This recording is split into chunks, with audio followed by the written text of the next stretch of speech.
Sige. Ay, wait, wait. 1, 2, 3, go.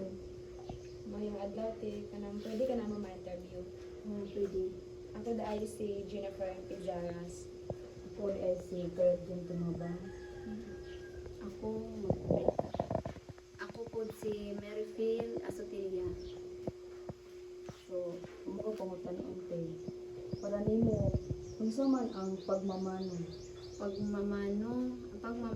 pagmamano kay buot pa sa buot, isip pagtakod sa katiguangan or magawang panimo, pag-isip respeto ba?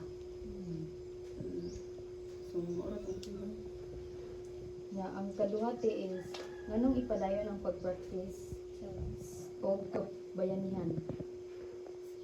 Sa bayanihan, so ang bayanihan daghan in short ang bayanihan kay isip pag tinabangay. So kita mga Pilipino ato naman ang nasugdan sa atong kaugalingon nga magtinabangay sa usag usa. So angay jud ipadayon. Salamat Salamat kayo. kayo te. Salamat. Iya.